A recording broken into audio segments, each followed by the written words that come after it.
my mother had a magazine in the living room, and it had Grace Kelly on the cover, and inside there was a full photo spread of her, her lavish royal wedding, and a story about how she became the Queen of Monaco. And it was all in this moment that I realized that I wanted to be Queen of Monaco. And I genuinely, I'm not kidding, I convinced myself that I had a chance at it. And I almost hypnotized myself into an impossible life. I planted the seed, something, so far beyond that, something realistic, in my brain. And I expected something great would really happen to me. And in retrospect, it was the one and only thing I really had going for me. And,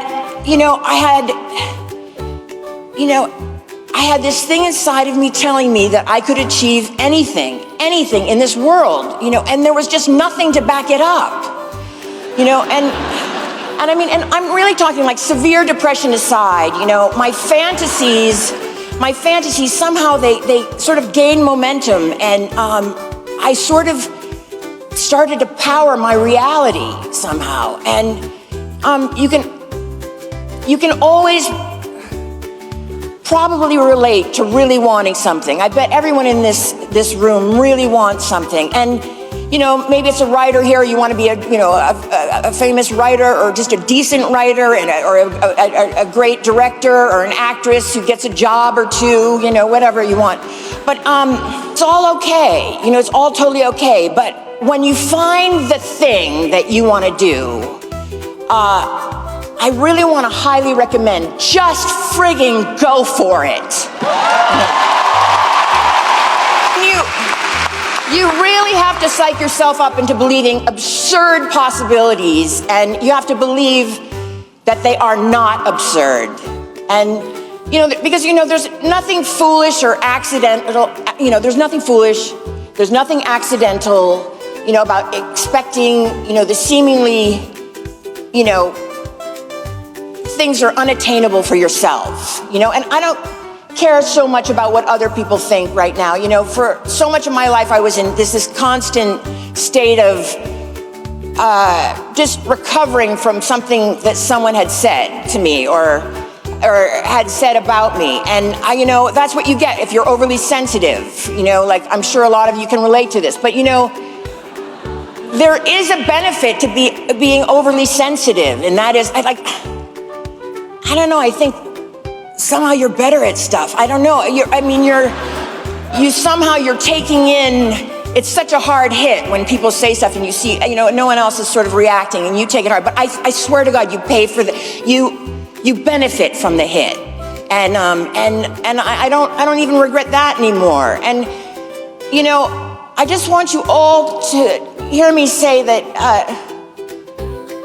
don't listen to the people who mess up the real story that you've got going.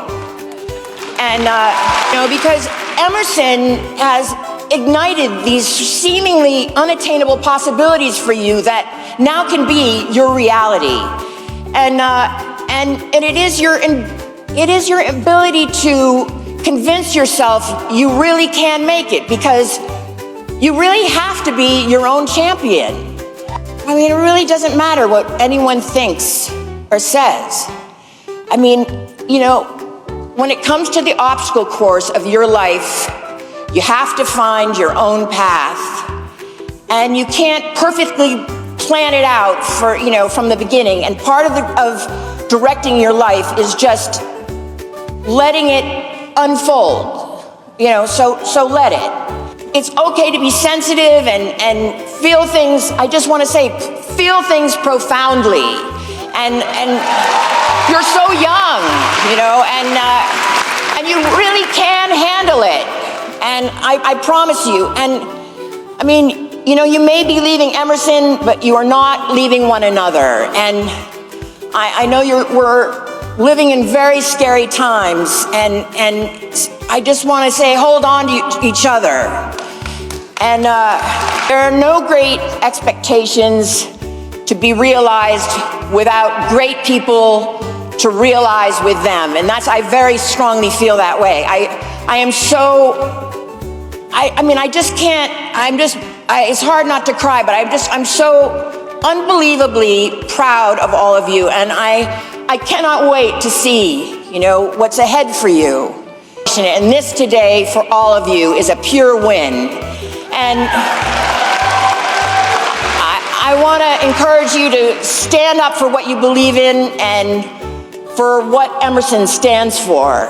And now I really just want to say to the great class of 2025, congratulations.